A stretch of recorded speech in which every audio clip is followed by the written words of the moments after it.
Je m'appelle Amélia, je suis de Suisse, de la partie française francophone de Suisse. J'ai grandi témoin de Jéhovah. Je suis d'une famille de première génération témoin de Jéhovah, dans le sens où la grand-mère de mon papa était l'une des premières témoins de Jéhovah de Suisse. Elle avait été aux États-Unis, avait été convertie là-bas, elle est revenue et a fondé plus ou moins les témoins de Jéhovah avec d'autres personnes de sa génération. Mes deux parents sont témoins de Jéhovah, ont grandi témoins de Jéhovah, d'environnement complètement témoins de Jéhovah, avec absolument aucune personne qui ne l'est pas. Et mon papa a été au Bethel pendant un petit moment, et ensuite il a été muté, enfin il est venu dans une des congrégations de Suisse, parce qu'elle n'allait pas très bien, si j'ai bien compris l'histoire, et du coup il a été là pour soutenir cette congrégation, car c'était quelqu'un de bien, de zélé, un bon serviteur de Jéhovah.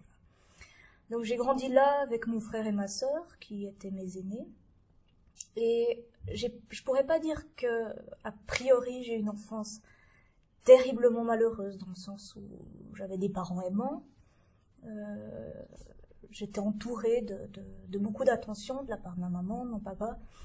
Mais je me suis jamais sentie complètement à ma place en tant que témoin de Jéhovah. En fait, je pouvais pas avoir d'amis, vu que les témoins de Jéhovah ne se mêlent pas aux gens du monde, et de mon âge, dans la congrégation, il n'y avait pas d'enfants. Donc j'ai eu une enfance assez solitaire, je ne pouvais pas avoir d'amis en dehors, j'en avais pas en dedans, et puis j'étais quelqu'un qui réfléchissait beaucoup depuis petite, et qui prenait les choses très à cœur.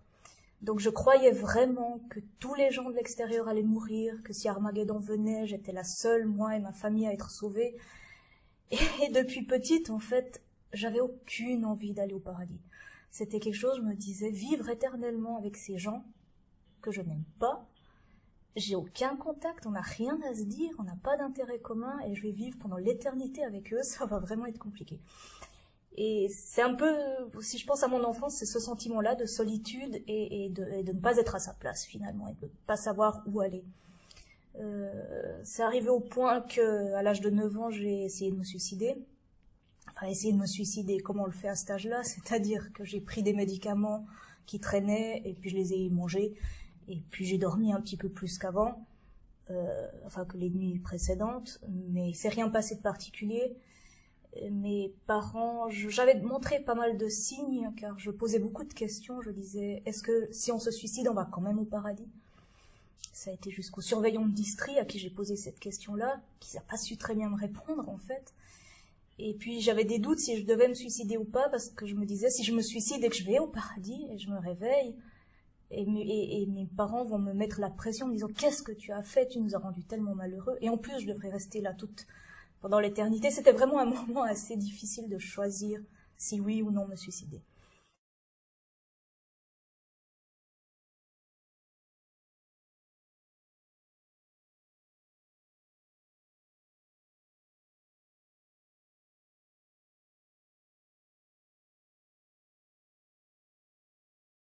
Bref, ça n'a pas marché, je suis restée chez les témoins de Jéhovah encore quelques années. Et à l'âge de 17 ans, du jour au lendemain, j'ai su que c'était fini, que j'y allais plus. C'était un mercredi, il fallait se préparer pour aller à la salle du royaume. Et 15 minutes avant qu'on parte, ma mère, comme d'habitude, me dit « Il faut se préparer, c'est l'heure ». Et j'ai dit « J'y vais pas et j'y retournerai plus jamais ». Point. Et j'y suis plus jamais retournée, sauf au mémorial après pendant quelques années. Et pour mes parents, ça a été évidemment terrible. Ils sont partis quand même à la Réunion, et ensuite pendant des jours et des semaines, ça a été des crises de larmes, ils ont tout essayé pour que je revienne, et pour moi c'était absolument impossible. Donc j'ai quitté la maison, j'étais hôtesse de l'air pendant une année, il fallait que je parte de cet environnement-là.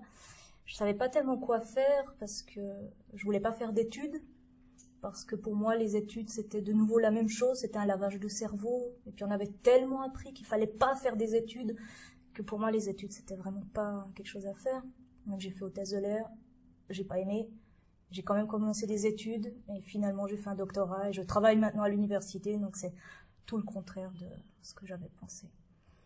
J'ai jamais été baptisée, donc mes parents peuvent me parler, mais j'ai plus tellement envie d'avoir, enfin on n'a plus de contact, on n'a plus grand chose à se dire, Donc c'est pas que je suis complètement mise à banc, mais on n'a pas vraiment de relation qui soit normale, on va dire. Donc on se voit très peu.